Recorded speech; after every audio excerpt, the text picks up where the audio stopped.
Namaste, yogi friends. This one thing, just doing this thing, the ability to tell the truth will dramatically decrease imposter syndrome as a yoga teacher, and it will increase your ability to serve your clients at the highest level.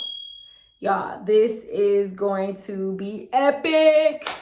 I hope you're ready. My name is Alicia Dugar Stephenson, and at the Yoga Queen Academy, I love to share little nuggets, drop little gems so that you can share yoga in a powerful way because you are sovereign.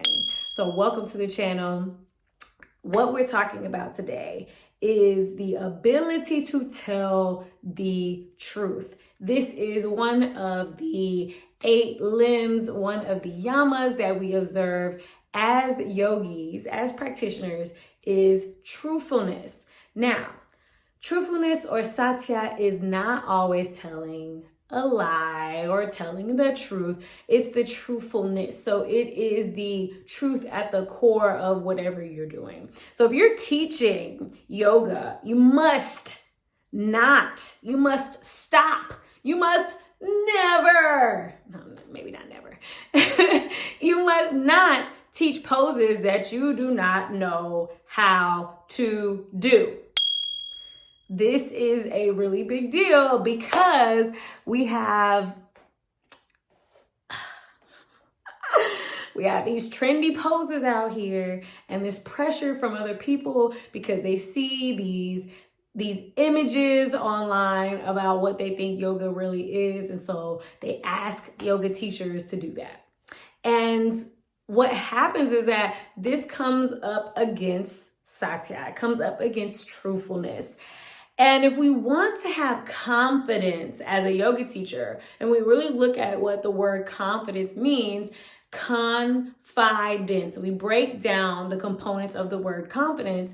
If you think about the romantic languages, that with factor, so conmigo or contigo or whatever, so that con really implies a with. The fid, the fide, that is an ode to fidelity. So if we think about something that's faithful, something that's trustworthy. And then we have the Dence, and this is a homophone for the denseness or what makes up the matter or the thickness of it. So with truthfulness and the thickness of it, and the only way that we can really have that at the very core of us, that density in our mass, that truthfulness, is to be doing things that we feel resonate with us at a deep level. So if you've never practiced poses and you're teaching them, then those poses can't possibly resonate with you at a deep level because you haven't had the experience of not succeeding. You haven't had the experience of all the different components that it takes to get there. I would not trust someone who never rode a motorcycle before to be instructing people to ride motorcycles. Think about it. If you've never ridden a motorcycle, you could read all the books. You could look at all the pictures. You could talk to people who have ridden motorcycles. You could ride on the back maybe of a motorcycle, but there's no way that you could have the ability to guide someone else into safely not only operating that machinery, but also doing it on a street where there's all these other components involved. So if you're teaching a splits pose or you're teaching a handstand, how can you possibly convey on a truth level, on a deep level, on a density level, what it really takes to achieve that deep level of opening or deep level of balance and self-connection in that particular pose? That doesn't mean that you're not a good teacher. You can teach things that give people the ability to prepare. Especially if you're working in that area, you can be really honest. You can say, hey, we're going to do handstand prep. Or, hey, we're going to do, hip openers. And those types of things, or it maybe not handstand prep, maybe arm balance prep, or something that you can really guide people into, something that you have experience in. So if someone asks a question, you're able to speak from experience instead of saying, well, I don't know, let me get back to you. And you just taught a whole handstand class so you can't answer a question about a handstand.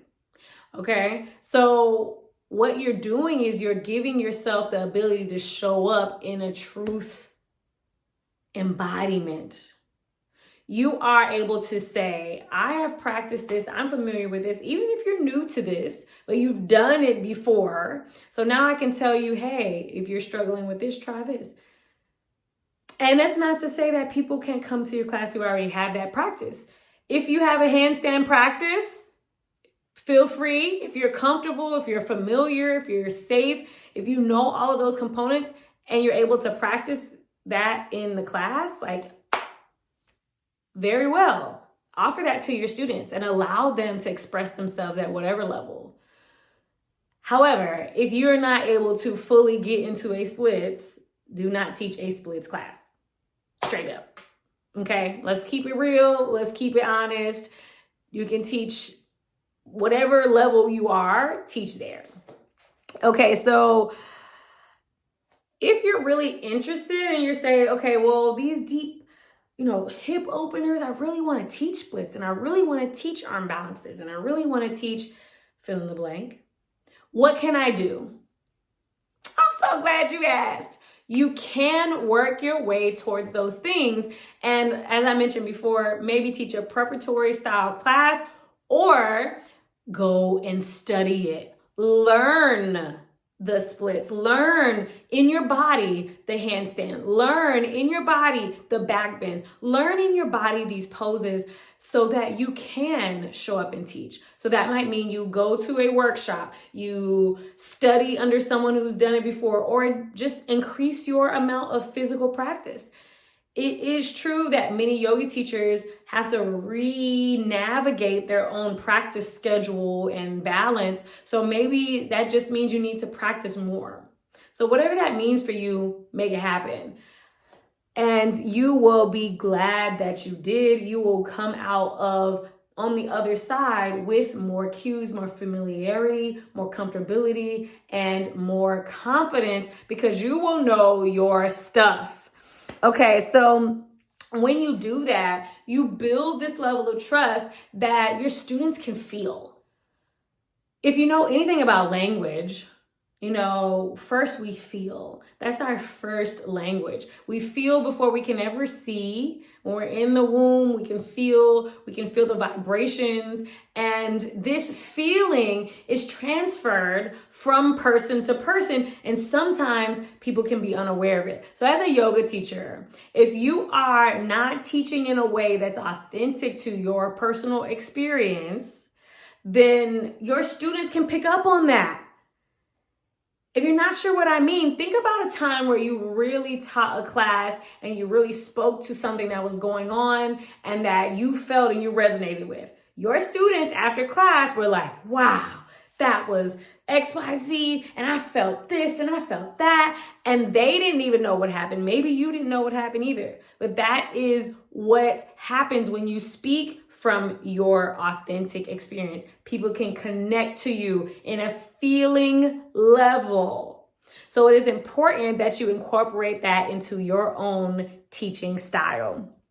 Then you don't have to worry about being an imposter. You don't have to worry about all of the things, all of the apprehensions, because you are so comfortable with that work. Now, I'm not saying that you're not going to feel anxious about teaching that. I'm talking specifically about sharing that content. You will not feel nervous about sharing that or knowing and speaking to that particular content. Now, you might want to check out some other videos if you're still nervous or you're anxious about actually speaking in public or being in front of others and teaching. So that's a completely different topic. Okay, so if you are someone who is ready to get into the world, you're ready to go out, go and do those things. If you're someone who is looking to start teaching those more challenging poses or the more trending poses, then go out, learn them, practice them in your body so that you can be the most confident and the best yoga teacher you can possibly be. All right? And I am inviting you, if you're in the Houston area, we're starting a yoga teacher networking group. So this is an opportunity for you to plug in, for us to collaborate, create content and community. You're invited. And if you're not in town, just comment your city in the caption so that we can see where we might need to go and visit, where we might need to pop up. Maybe we need to have the Yoga Teacher Network go to a particular city if there's a lot of you. So I want to see your city in the caption, and I am looking forward to seeing how you shine, because your shine shines a light on others. And I'm Alicia. I will see you in the next video. Welcome to a place of freedom.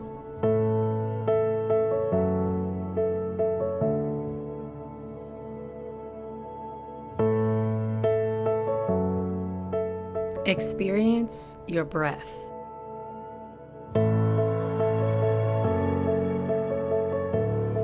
Come illuminate from within.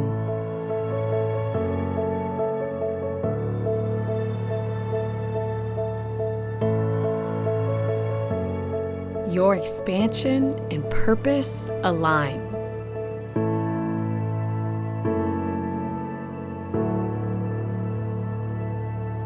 Your new mission?